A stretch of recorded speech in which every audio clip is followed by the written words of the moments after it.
Hopefully you're doing well on this Tuesday, and welcome to another Bisimoto Tech2sDay show. And really here at the facility with the team and so on and so forth.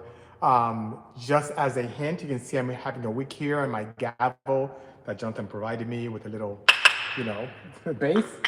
And that's for a reason. We'll get into that in a moment, but thank you so much for joining on this Tech2sDay. Really appreciate each and every one of you, no matter where you are on this beautiful planet of ours. Talked about a really cool t-shirt design, what I'm wearing now, and hopefully you guys like it. So we're gonna bring it to the market. It's just a little test of the Bisimoto 935 M16, which makes about 920 horsepower.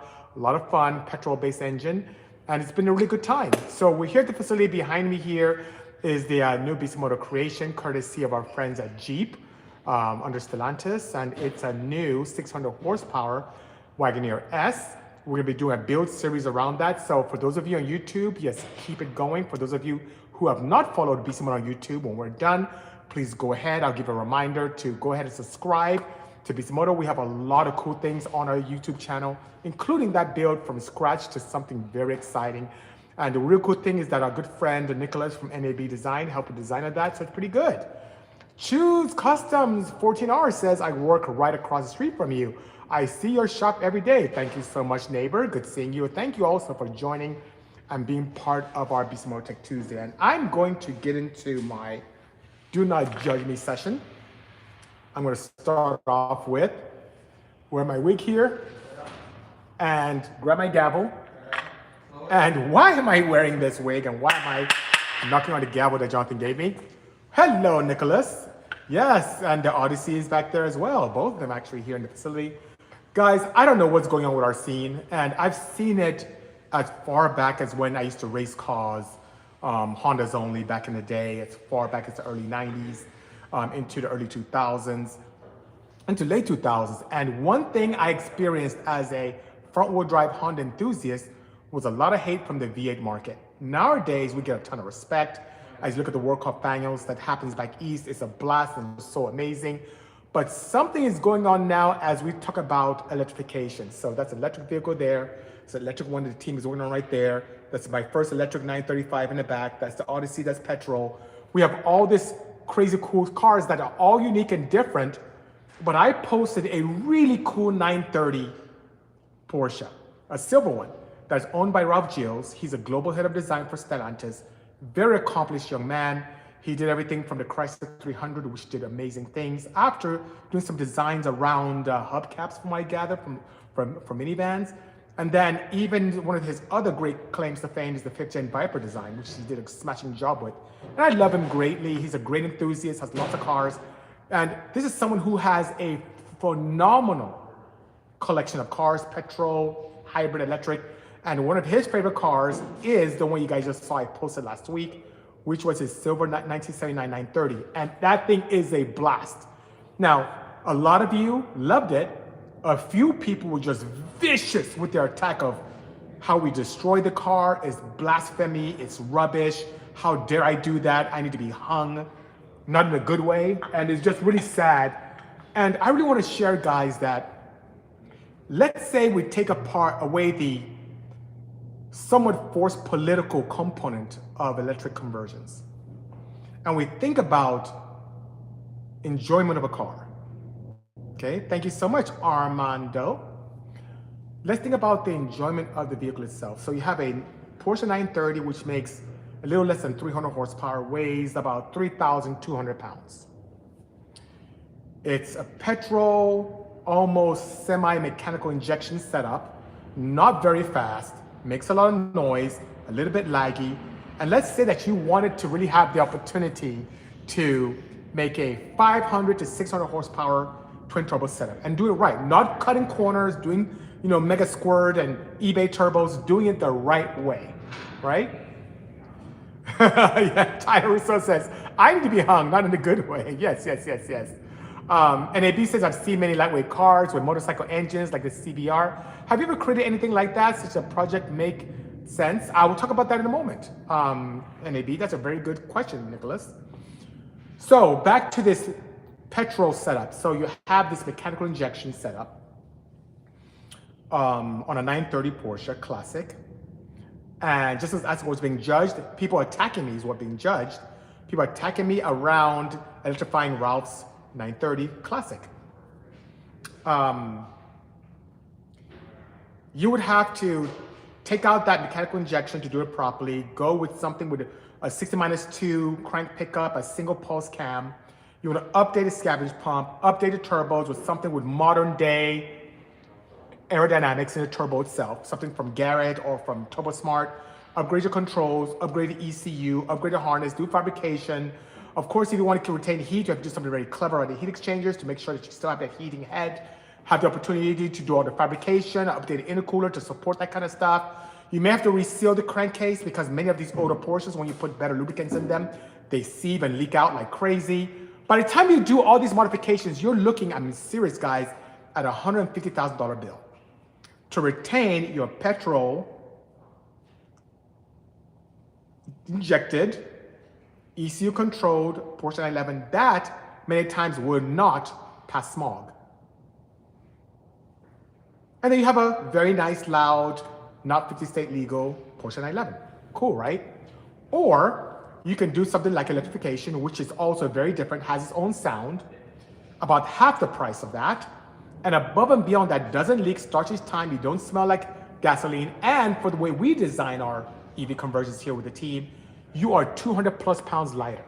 So you have a faster car that's more efficient, that doesn't leak, that starts each time, that's really unique. And honestly, with my EVs, especially that pink one there, I've never had so much amazing attention without making a ton of sounds. And somehow as I get older, the whole loud popping and bangs doesn't really appeal to me. So does that mean that I'm encouraging everyone to switch over? No. What I have experienced is a customer can come here for a twin turbo Porsche setup. I'll have them drive that pink and silver 935, and they're like, give me that. That is so much fun, and that's what I want. That's what happened with Ralph. That's what happened with this blue 911 that's right next to me. That's 1972, very rare. It's really, really amazing indeed. And that being said, we need to respect different types of propulsion and just have people enjoy what they enjoy, you know? Yes, it's the wig of shame indeed, Corvote. I was being judged, Corvote fellow engineer, that people are attacking me for building a 930. And by the way, this client came here, client and friend, came here to possibly do an upgrade, drove that, said, I want that. We sold his 930 engine and gearbox and really did a great job in being able to apply those resources towards his conversion. And he loves it. He drove it in Monterey. It's one of his favorite cars, and that thing is wicked fast. Sounds amazing, has fast charging. It's just amazing. So we need to be in a world where people can really, you know, enjoy and appreciate different forms of propulsion. I think as a scene, there are benefits to all types, and there's nothing wrong with having so many. Attacking builders, calling names, you know, everything from being a pedophile to gay to, I heard it all. It's just ridiculous. And all we're doing, guys, is having a lot of fun with cars. So whether it's petrol, hybrid, or electric, they all have their benefits and not so great benefits. In this case, something that is way faster. And by the way, this right here I'm wearing is a twin turbo 900 horsepower setup. That pink car would destroy this. Even though that makes 636, it would destroy this in acceleration and fun. And the feedback is amazing. Top speed may be a different thing. If in elevation, doesn't care about elevation. This one does. Oh, crazy question. Another guy said, oh, EVs suck because of range. That vehicle and this car, we both drove in Monterey during Car Week early this year in August. And do you know that this car with E85 ran out of fuel way before that ran out of juice? So it's crazy, you know? You're the Mount Rushmore of car builders, says Lambda Menace. I'll take that as a compliment. Thank you so much. Ooh, Beastie, my brother, says Uy Parse 24. Thank you so much, Uy Parse. I saw a question coming about the old Genesis. I love working with Hyundai. And one thing Hyundai does is when a vehicle chassis is within production, they push us like crazy to promote, which we do. We built this 1,000 horsepower Genesis Coupe. If you haven't seen videos on it, it's so amazing. Go on our YouTube channel. I keep referencing our YouTube channel because we have so many cool things there. On the YouTube channel, you see this thing doing half-mile runs, drag racing, you name it. It was a lot of fun indeed as a BK chassis. But once the BK chassis was discontinued, we received a message from Hyundai, and this is way prior, pre-pandemic, to stop promoting it. So what did I do? We parted out the vehicle with all the drivetrain and engine. And then a customer of mine who actually had an RSX that was tuning on a dyno in the back said, hey, I want that chassis. And we sold it to him. And he put it back to stock. He was initially going to do an LS swap, but ended up putting it back to factory and has been driving around ever since. So he's local in Southern California area, so he still exists, just not in his 1,000 horsepower capacity. If anything, I think that 1,000 horsepower engine went to my very good friend Sam, whose good friend as well is putting that, or already did, in a classic Mustang. So there's a classic Mustang with a Genesis R-Spec V6, 1,000 horsepower setup, twin turbo, and a Genesis gearbox with a Mustang rear end. That's what's going on with it. Motec N says they are just like jelly that should keep innovating and keep up the technology. Look at what Hyundai did with the Ioniq 6 and Genesis GV60 Magma. I absolutely I concur. And that's the beauty of the time we live in today. You love diesels, you have tons of opportunities to have a fun setup. You love petrol, you have a lot of things to do with gasoline and ethanol and all the combination of different fuels. You love hybrids, it's the place, it's time to go. Like Jay Leno, you still love steam engines, you can do that too. We are in a perfect place to be alive. I don't understand the attacks. I don't get it, guys. And please, for all of you friends and family that exist here, don't do that, it's such rubbish. We all can respect and enjoy different types of vehicles. I see lowriders, I respect what they do with their craft, I don't bash. I see old school guys with BMWs popping and banging all up and down the 405 freeway. That's their cup of tea. I can respect that, even though it's not my cup of tea. But you know, hey, it is what it is. It's Chris Perez is here. Hello, Chris, sir. He used to be at APR. Love you very much. Even Chris saw the video like, oh my God, I need some of that. And I appreciate Chris. That car drives amazing well. That thing, people thought I sped the video up. I didn't. That's how fast EVs are. It's ridiculous. And not just regular putting around EVs like base Model 3s or Nissan Leaf. I'm talking about cool, fun performance. So if you want to bash EVs and say they're soulless, slow pieces of junk, say the same thing about a factory RAV4 or a Mitsubishi Colt. Because those are petrol engines and those don't invoke any kind of excitement. Neither does a factory Camry, you know? So that's it. Let's see, Traffic Psychologist gave my #1 gift ban on TikTok. Thank you so much for that. And by the way, speaking of interaction, yes, TikTok is live here. So is Instagram, YouTube live as well. And I'm recording this through our podcast networks, courtesy of Spotify. So if you ever want to listen to what we do here or try and reference some of the great archiving moments that we capture here on the Bisimoto Tech Tuesday every Tuesday as much as I can, you can do that on YouTube. And you can also do that here on Spotify by just searching Bisimoto, Bisimoto, and you can explore. So guys, what do you think about this shirt? Is this something we should bring out? This is the first article test. I did a photo of it on my intro for today's section. Let me know what you think. It's really kind of a really nice California theme with the M16 Bisimoto twin turbo that makes 920 horsepower. Something a little unique with a little California vibe. Just want to see how it is. And yeah, take it from there. So I'll do a vote. Let me know what your thoughts are and we'll take it from there. NAB had a great question around doing something with a lightweight, high RPM engine, like something like a CBR, into a small chassis. And I think that's really cool. I've never done it myself. I've seen people do that with some of the old school smart cars, with a small lightweight chassis. I'm kind of opposite. I kind of like the Cobra mindset, where you have this very small lightweight Cobra with a big V8. Same thing we do with what I just mentioned earlier on, where I put my wig on. I love taking a 650, 700 pound-foot of torque electric motor and putting a lightweight Porsche chassis or Rolls-Royce chassis or a Civic chassis or, you know, hell, I don't care, a Honda chassis, you name it, and just having a blast. It's all about enjoying ourselves, guys. And there's nothing more exciting than just having a blast and hitting the throttle and you sit, matter of fact, one of the things I love about that 935 back there, the pink and gray one, is you sit in this thing and it feels like you're in a classic 911, right? Or 935. You look around with the steering, it smells like a classic Porsche, has analog gauges, has like a sequential shifter. It looks very, very, very elegant, very classic, very analog. And you step on the pedal, accelerator pedal, and it is night and day. All hell breaks loose. Guys, there's no, it's just, and you have this supercharger whine emanating from the back. It's just amazing. As a matter of fact, that car is so loud that I have this dampening device made of carbon fiber and aluminum that kind of shields the engine compartment from the cockpit so that you just kind of get a nice appropriate amount of sound. If I remove that sound barrier away, It is really, really loud. It's Chris Perez says, you're making EVs cool. Thank you so much. I just like making cool cars with the team. And the team right now is working on a 1300 horsepower setup right now, playing on the heat exchanging capability. And we're done. I'm gonna do tons of videos with that as well. And everyone's just gonna lose their minds. And it's great. It'll have its own nice whine. It'll be amazing in terms of acceleration. And it'll also have some fast charging capability courtesy of a CCS2 protocol. Let's see here. Oh, I'm missing so many good questions here as well. You should do a show with all your builds from the beginning to current, Bisimoto. You know, it's a good thing you said that, Motec N, and NAB says love it.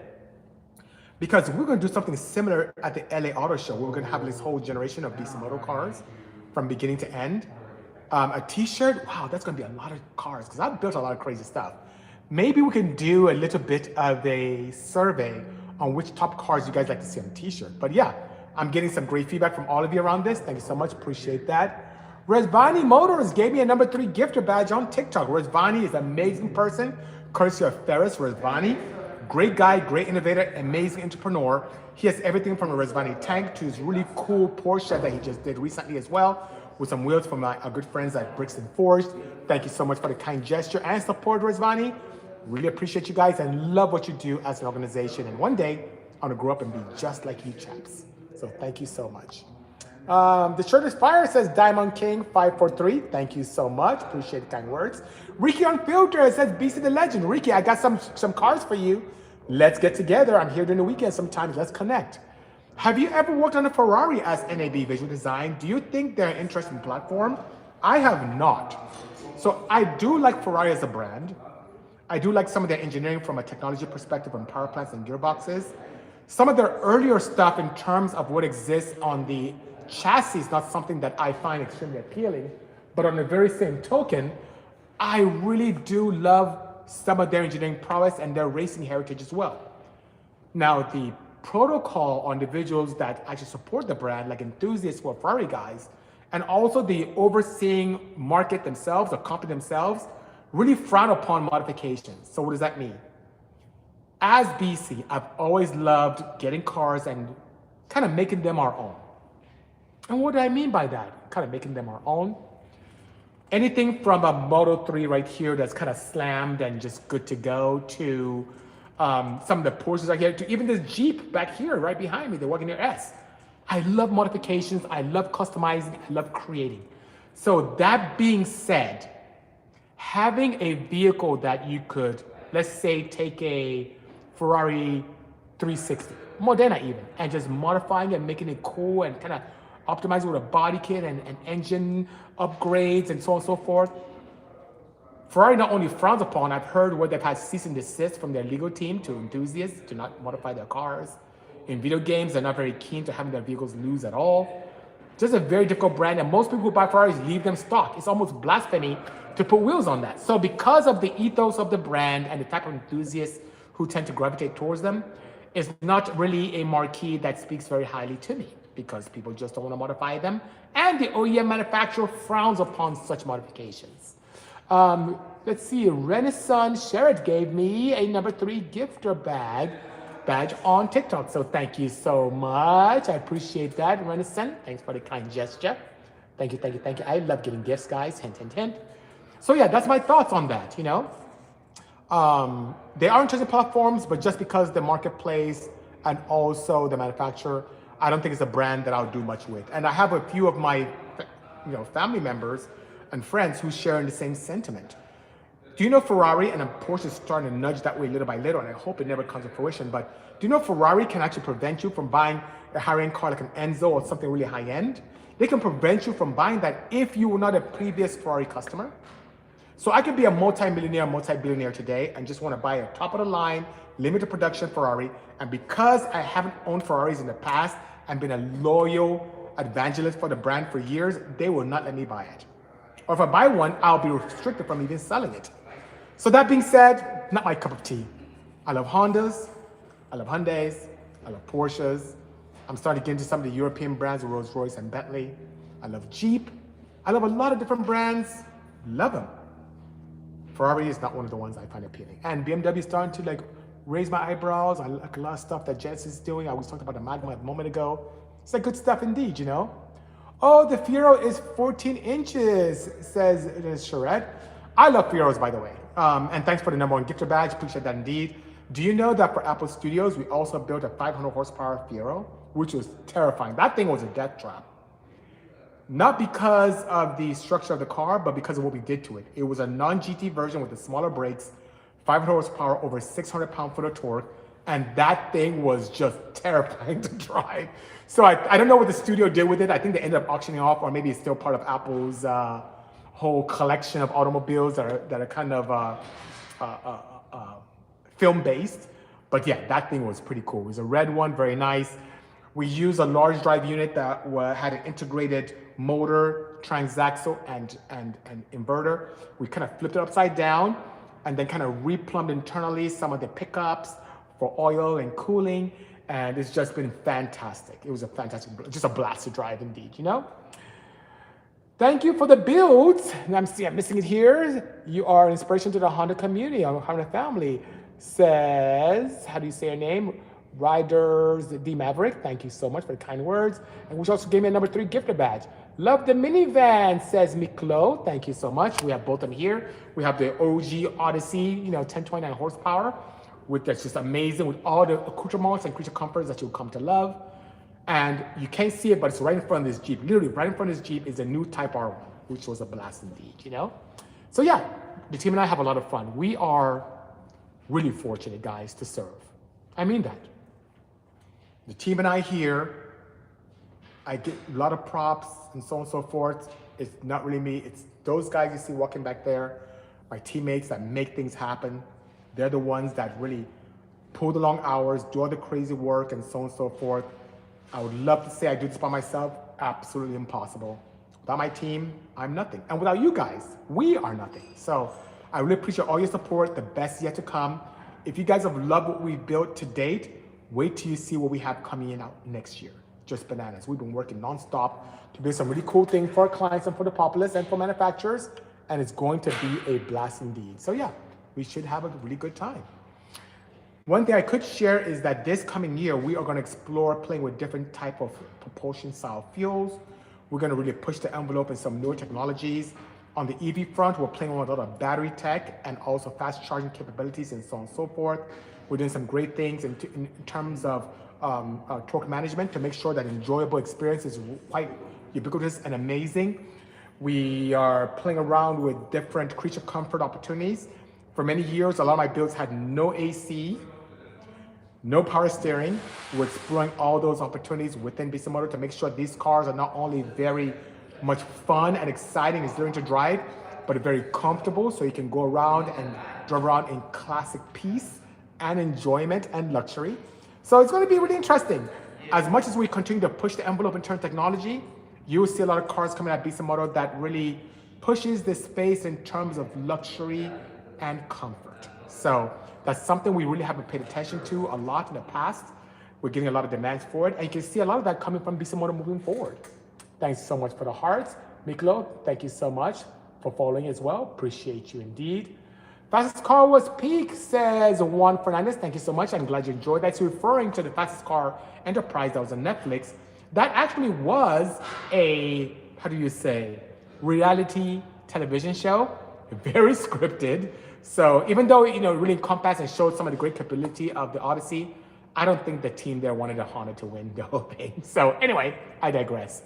Bisimoto, says Buddies 8S on YouTube. Hello. Thank you so much for joining. Appreciate you indeed for being such a great advocate around Bisimoto. Appreciate you indeed. So some of the things we talked about today, guys, I had my Do Not Judge Me week today because I shared my severe discontent for some of my brothers and sisters in the scene where they were just coming down on me like a ton of bricks because we electrified a classic original 930. I actually posted a couple of those last week, a beautiful red 930 by Jeremy out in Utah, and then Ralph Gilles' Detroit-bound 930 as well. These are cars that are amazing of classical significance. They made decent power initially, but now they make a lot more power, a lot quicker, does not leak, has a ton of power. Internally, if you look inside the cars, you won't see any big crazy screens. The keys turn like factory, has a factory shifter to initiate gearing. It has analog gauges that kind of dance when you first turn the vehicle on. is a blast to drive. Even the braking system is quite advanced, using a Bosch iBooster setup that sits in the same factory location.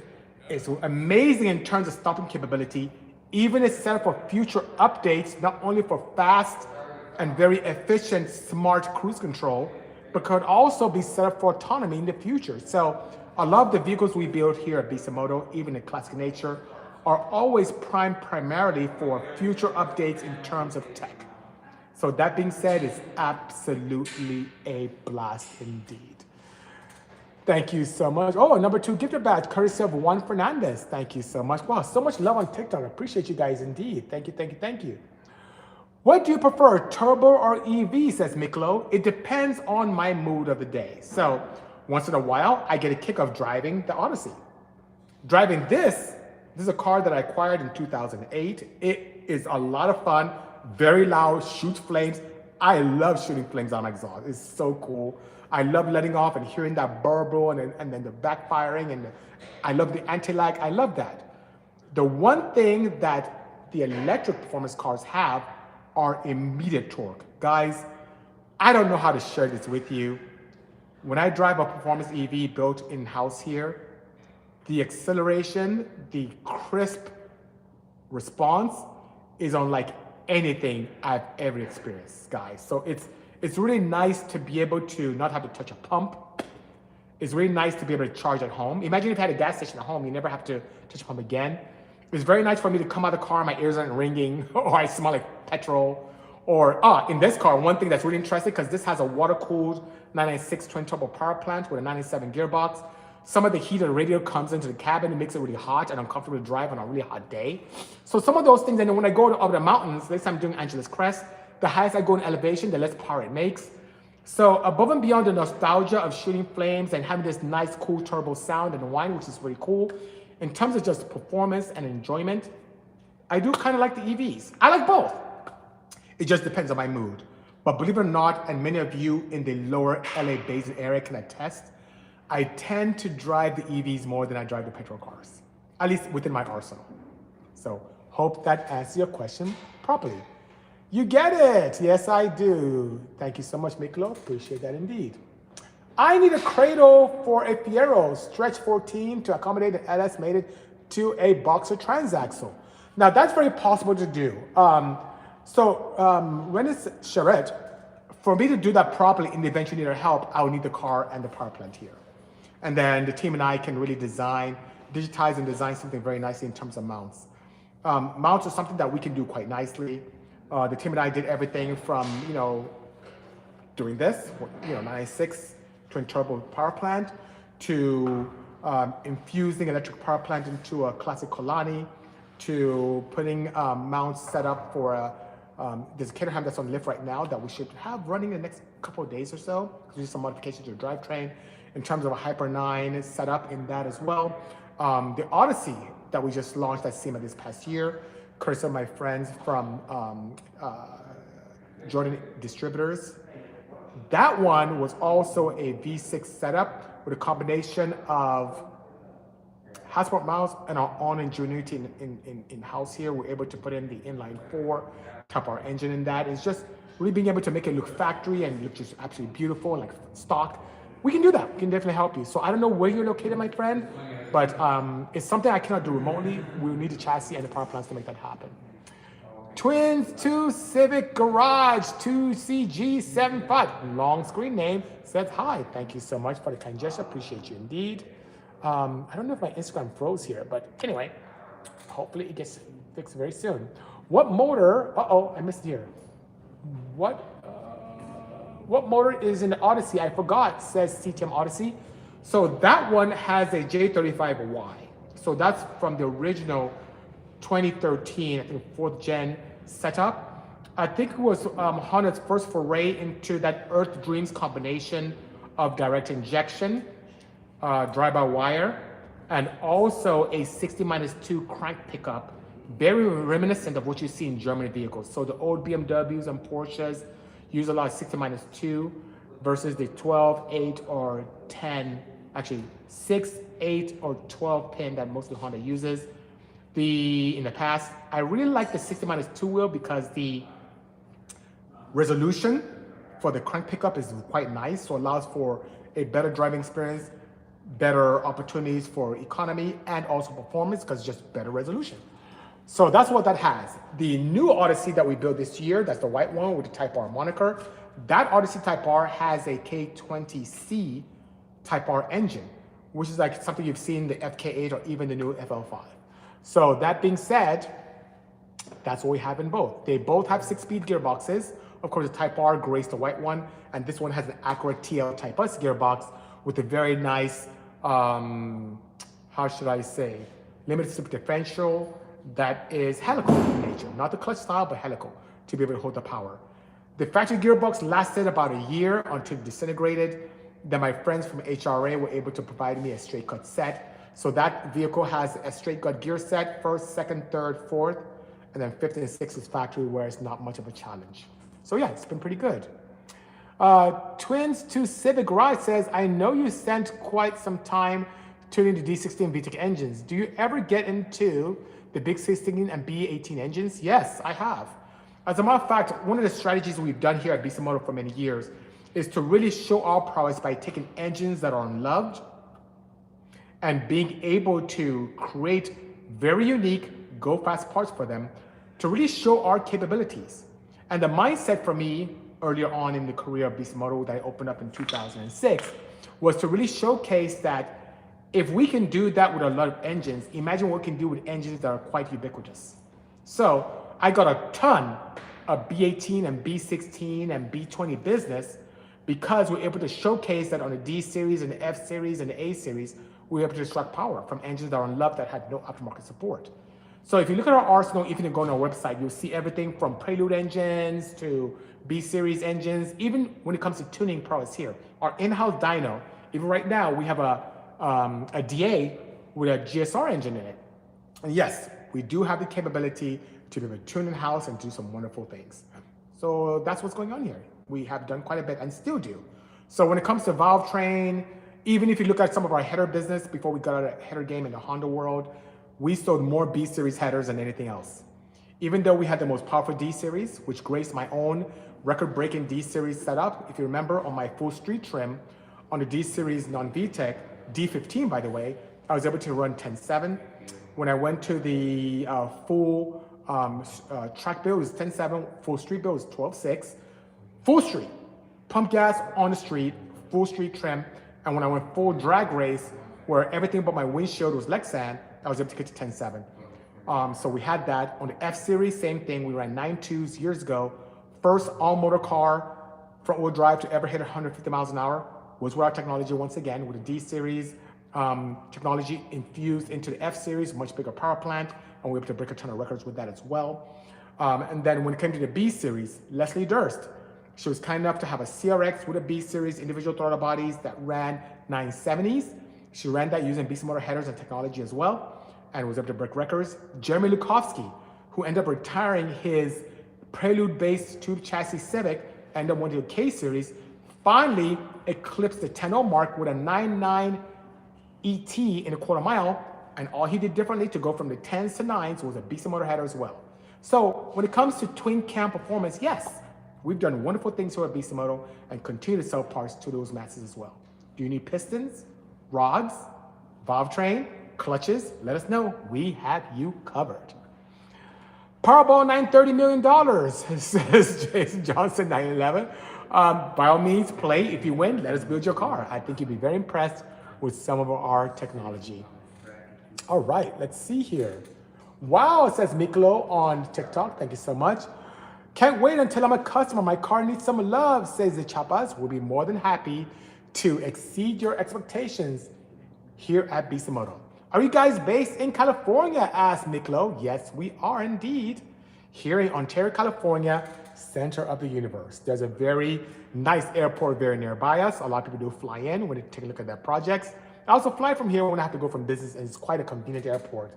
And the cool thing about the airport and living near this area is we can make all the noise you want on a dyno and no one cares. It's really cool to live next to an airport or to have a shop next to an airport indeed. How easy is it to talk to someone about a build? Quite easy, Miklo. All you have to do, you can call here at Bisimoto, 6686. Or if I'm traveling and you need some direct assistance, write to us at sales@bisimoto.com. That's sales in plural, SALES at bisimoto.com. Thank you so much for the #1 gifter badge, Miklo. Appreciate you indeed. Thank you, thank you, thank you. Do you think K-swaps have been overdone now? What other swaps are maybe a better value? I don't think it's been overdone. I think it's still done in an appropriate manner. I've seen some great ones. Like recently we went to the Japanese classic car show in Long Beach. There were some beautiful swaps there that not only involved Hondas, but other marques as well. I've seen some that are not done very well, but nonetheless, it's a very nice, almost, dare I say, taking over from the B series as the small block Chevy swap of the Honda world. The one swap I'm seeing getting very close to popularity, and I wasn't even exposed to this until we did something recently with the Odyssey, are Type R swaps. And not only are the Type R engines very unique when you have a company like JDI who can make a harness that kind of plugs and plays to put in any chassis. I think at SEMA we had our Odyssey there, and in the Honda booth they had an EK with a similar swap that runs quite well. If you are a bit on a tight budget but want to have that same kind of boosted Honda reliability and pizzazz, you can go with the Accord engine. Do you know the K24C is very similar to the Type R, just with different camshafts and turbo, but a very similar layout that's also pretty cost effective. Another cool swap that a lot of people sleep on, and I'm gonna try my best next year to really shed some light on the potential and opportunities with this swap, is the L15 turbo. That you can see in the SI. It's a very cost effective, very nimble, very lightweight, very rev happy engine. When I say rev happy, not in terms of high RPM revving, in terms of how quickly it can accelerate. Those engines are powerhouses, and you can extract a decent amount of reliable power from those 1.5 liter turbocharged applications. And I have made it an internal quest for myself to share to the masses the amazing potential of that engine. They're cost effective. There are swaps out there. Hasport make mounts for it. The guys from JDI make, I think direct play and play harness kits for them, so you can utilize them in different chassis. They turn clockwise, so if you have anything from Porsches to Miatas to any type of transmissions to even the very popular BMW or Tremec kind of gearboxes that you can use, you can definitely bolt them on with some adapter plates from Kennedy or custom ones. And it rotates in the right direction, so you have a lot of opportunities to put them in different chassis without qualm. So it's really good indeed. Jeremy Miller gave me a #3 gifter badge on TikTok. Thank you so much for that. I appreciate that indeed. I now want my Odyssey build is a 2015. Good choice. It's very similar because that's a 2014 there. It's a very good choice in terms of being able to swap an Odyssey, because even though those come with direct injection, they are not as, not direct injection. Even though those come with port injection, which makes it more easier, they're not as a challenge to make everything happy, especially in terms of CAN protocols, as the 5th gen Odyssey, which has a lot of accoutrements, a lot of body modules, a lot of CAN protocol divisions from A, B, C, D, and even something that Honda refers to very fondly as, how should I say, diagnostic CAN protocols. So it makes it a little bit more challenging and involved to make everything work properly, but your 2015 is a much nicer chassis to have a blast with. So yeah, by all means, I heard you used to make dual cam ZC parts. Still do, Jeremy Miller. The only thing I don't have, because it wasn't a big seller, were cam gears. The cam gears for the ZC I don't have, but if you need valve train, you need camshafts, you need clutches, intake heat shielding gaskets, pistons, rods, even gearbox accessories, we got you. You need help even with a base map to tune it, got you there too. So yeah, we do have quite a bit, Love your Honda Civic Wagon, man, says Skit Z11. Thank you so much. I really feel that my Instagram has frozen.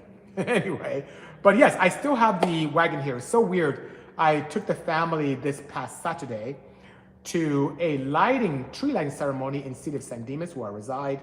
It was a very nice occasion put together by the city of San Dimas. Everything from like a snow summit, like a miniature snow summit, to, how you hit a hammer and hit bells and so on and so forth, to some rides, to quite a few balloon jump houses. It was really a nice place for the family to get there. Lots of food, lots of representation from different vendors and the city, from the electrical divisions to the water district, you name it. Yeah, I think it was like Golden, I'm trying to remember the name. Anyway, it was good, it was great. Well, the one cool thing about that event is that I ran into a fellow enthusiast who's something like, oh, you're a Bisimoto. And he's like, I love your wagon as well. But he was referring to the very first wagon. He said, didn't people try to steal that before? And I had to remind him, yes, it's not like back in the day when I built that, which is as far back as 2007, that we didn't have anything like the Ghost Key from JDI, right? Ghost Key is really nice, allows you to use some kind of RFID encryption to be able to prevent your Civics from getting stolen. Back then, you can use a screwdriver, use a hot wire and take off. Twice, I caught people in broad daylight, once at the Puente Hills Mall, trying to steal the wagon. I got tired of people trying to do that. I wanted to enjoy the wagon, but couldn't park anywhere and feel comfortable. Unlike these, I can park this anywhere, I'm fine. Couldn't do that with my first Civic Wagon D-Series 700 horsepower. So I parted it out, missed it so much, built another one. So the guys from Buddy Club actually gave me, both Albert and Kevin gave me that wagon, and I was able to put that together and build it quite nicely, courtesy of our friends from KW. So that being said, it's actually a vehicle that I feel that someone needs to enjoy. So let me know your thoughts. I may put a nice little, how should I say, poll out to find out if this is something I should raffle off as a giveaway. I could easily put that up on Facebook Marketplace. I could put it up on Bring a Trailer.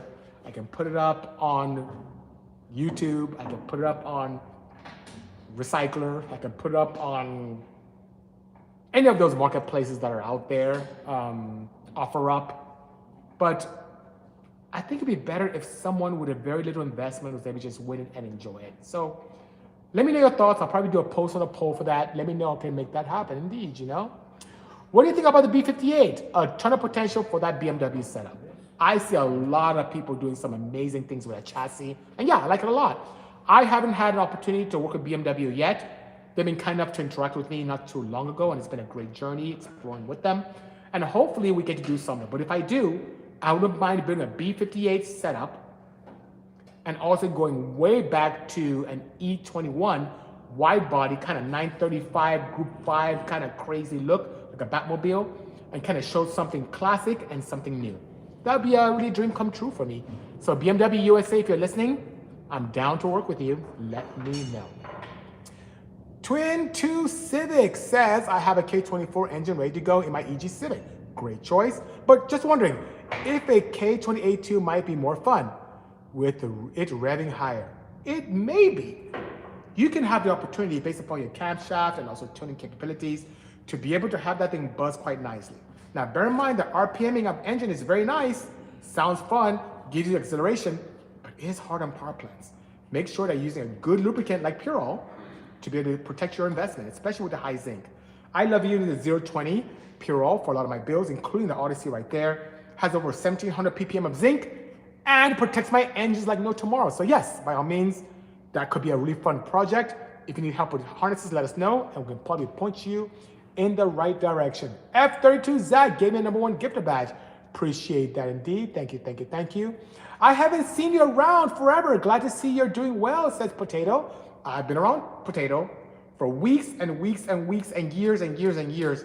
I've done this Bisimoto Tech Tuesday at noon Pacific. The only time I haven't done it is if I was ill, if I was in a place that didn't have reception, I was just crazy busy with the family, or I was traveling, and the timelines fell within my travel schedule, as in I'm in flight when Tech Tuesday is supposed to occur.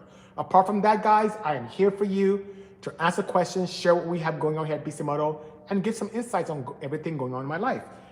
From judging, to cool projects, courtesy of OEM manufacturers, to things we do in-house here at the Bisimoto stable, to some of the things that my team does to make things happen. It's a great journey indeed. What's the best engine for a 2003 Civic hatch? It depends on your goals. If you want something with a ton of aftermarket support and has been tried and true, where you can really easily cookie cutter, put something together, you can't go wrong with B16, B18, GSR, thereabout. If you want something a little more futuristic and has a lot more bang per buck in terms of head flow and how much power you can make per dollar spent, You can go back with a K series setup, especially the K24A from the TSX. Now, let's say you wanted something really futuristic. You wanted something out the gate that can give you some nice support and power with Honda reliability and a very straightforward setup with a flashing protocol from Honda to allow you to tune with ease. Something we did with the Odyssey recently, a K20C from the Type R is an amazing swap. Now, if you want something lightweight, pretty cost effective, and has support that we are gonna provide very soon, don't sleep on the L15 engines that exist in the Civic SI's late gen. Those cars have engines and power plants that have quite a bit of potential. You may just have to wait a little bit to see what we can create here at Bisimoto to allow you to enjoy your project quite nicely. But in the meantime, your initial cost is a lot more cost effective because for some other reason, a lot of enthusiasts tend to shy away from those engines because they're not as popular. Unfortunately, in our Honda scene, there's a lot of monkey see, monkey do. People tend to do what the herd tends to do.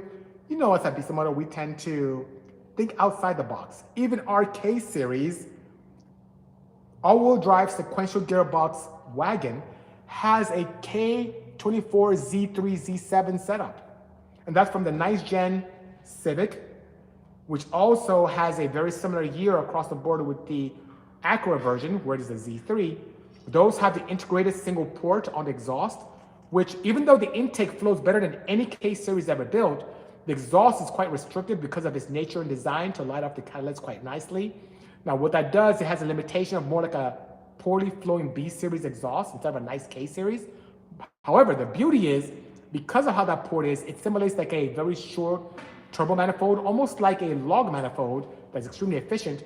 You use one of those short adapters for a T3 or T4 turbo from PRL, and boom, you have a very efficient, fast spooling head with a packaging that's quite nicely without any heat issues, and you're good to go. When I say heat issues, have you ever paid attention to engine swaps that have the single 4-port on the older K series heads, and then whether people put in an S2000 or a Civic, they have to build kind of this sidewinder exhaust system that rejects heat into the engine bay, can melt wires and cause all kinds of challenges with packaging and heat protection?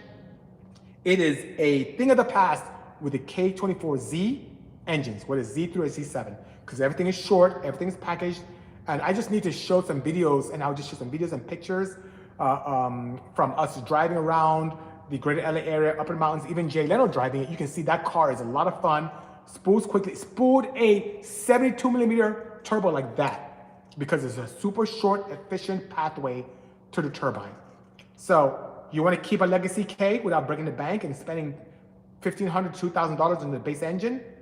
Pick up a K24 Z3 or Z7, especially if you're boosting. Natural aspirated, I wouldn't use that if you want the most in power, but boosting, whether you're supercharged or turbocharged, I'm telling you, that is the best way to go. If you need a very nice ingredient list, go to the Bisimoto YouTube channel, look up the wagon we built, and you will see what I did. That thing is a blast. Are you a fan of the H2B swap, says Buddy BS? Is that how you say it? Is it Buddy BS or Buddy AS? Yes, I am. Not only am I a fan of the H2B swap, that concept came from here. Now, I know we've spent a lot of time together this afternoon, but I'm gonna get into that before I send you on your merry way, gentlemen and ladies. Years ago, I'm talking eons ago, I'm talking in the 90s, I used to race my CRX with a D series engine and a D series gearbox. Now, I love the D series so much that I invested quite heavily in my gearbox. I had a final drive from Mugen, courtesy of King Motorsports in Milwaukee. And that thing cost me like $1,300 in the 90s. Now, I was still a student, so $1,300 was like $1 million to me now. It was a lot of money. I saved up for months and months and months to be able to afford that. And it allowed me the opportunity to really have some great torque multiplication with my final drive. That was much better. I think I had a 4.9 to 1 from the 4.2 to 1. And it made my acceleration like crazy. My top speed suffered, but my acceleration was night and day. So if you ever gone to a DX gearbox with a 4.0 to a 4.25, you know the big difference, right? Let alone you jump into a 4.7 or 4.9 final drive. It is night and day in terms of acceleration. So I loved it. I also graced the gearbox with a Quaife limited slip ATB differential to allow me to have, a lot of acceleration without having challenges. I used to weld my gearboxes in terms of the differential. And when I break an axle, it shoots to one side, and that terrified the crap out of me. And I went to a quafe, a little bit heavier, but a lot safer. So when I broke an axle, it just coasted instead of trying to put me into the wall and to my competitor when I was drag racing. When I went to a local pick-a-part, for those of you who are not indigenous to the US area, a pick-a-part is like a wrecking yard where you can go yourself and pick up engine parts from dismantled vehicles. So cars are no longer commissioned. They're in a big yard, you have your own tools, and you literally pick your own part off the cars. You rarely have anyone to help you. You kind of have to, even if you're pulling engine, get a cherry picker, pull it out. It's a great place to pull camshafts and devices and all that fun stuff. I went to a pick-a-part one day to look for some parts for some of my cars, and I saw this engine that just blew my mind. It was out of an Accord, out of a 1991 Accord. And this engine, as I looked around, I was in awe. The head ports were humongous, which, by the way, on internal combustion engines, the head holds the highest potential and power. Why does a B16 make more power than a D16? Head flow. Why does a K24 make way more power out the box than a B series? Head flow. Why does a Genesis Coupe Lambda 3.8 make more power than a bone stock J series out of Honda? Head flow.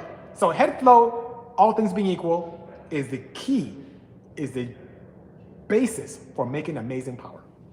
So when I saw the F22A non-VTEC head, I'm like, this thing would destroy my D series. So mind you, my D series is making about 236, 234 horsepower to the wheels on a dyno jet at R&D Dyno in Gardena. Using the same technology and transferring to the F22A, out the gate, I made 270, not even trying.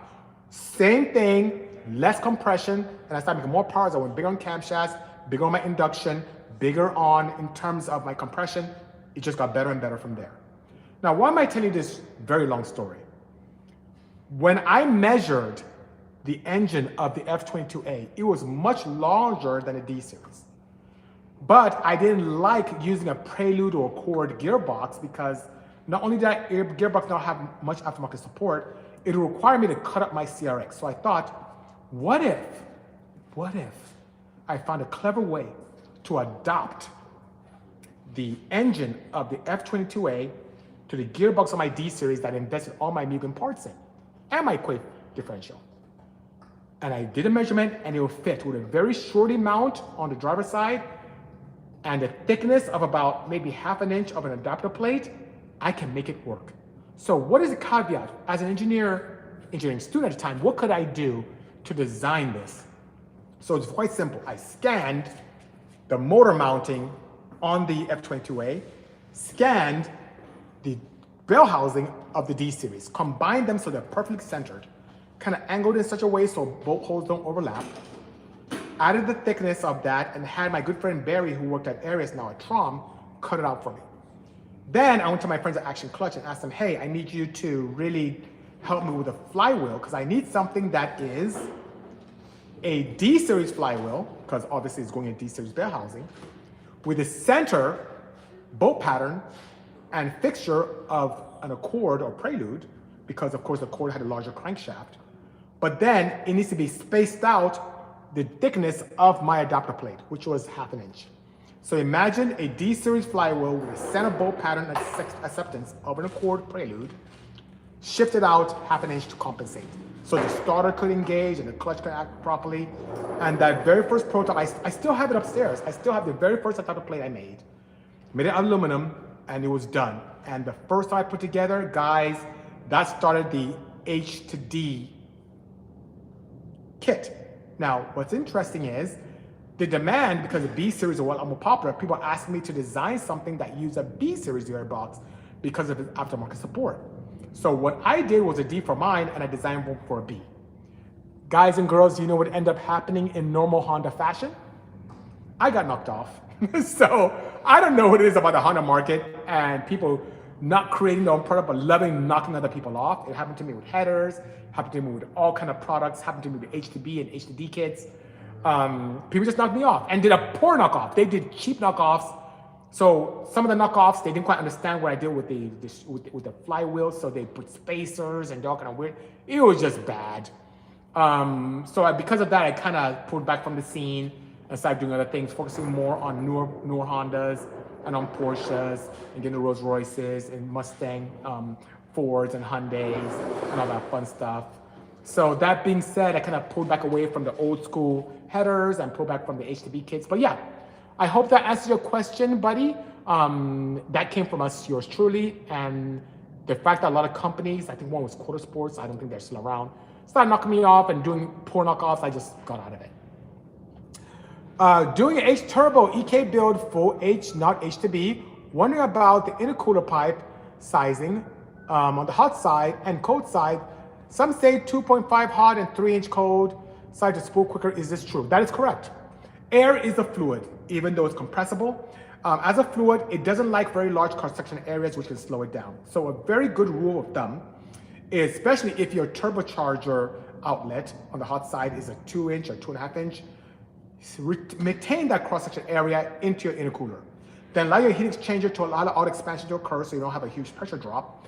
And then go 3-inch because you now want to fill up and push that huge volume that's compressed into your internal combustion engine, courtesy of your throttle body. So I'm sure you have a 70+ millimeter throttle body, feed into that and you're good. It's a very good rule of thumb.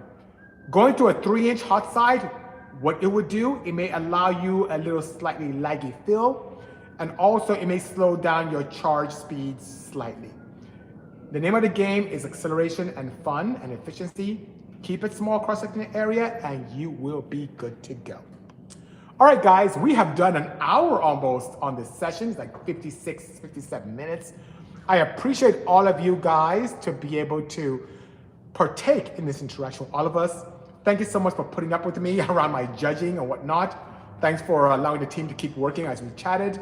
Thank you so much for your voting on this nice t-shirt. Most likely we'll have this available and I'll put a post out when it is available on the Bisimoto web store, either through our direct website or through our eBay store. But nonetheless, guys, thank you so much for being everything that you are and for all of your support. Once again, as a reminder, as I promised, please go and join the Bisimoto YouTube channel. I have some amazing content coming out there from the team and I.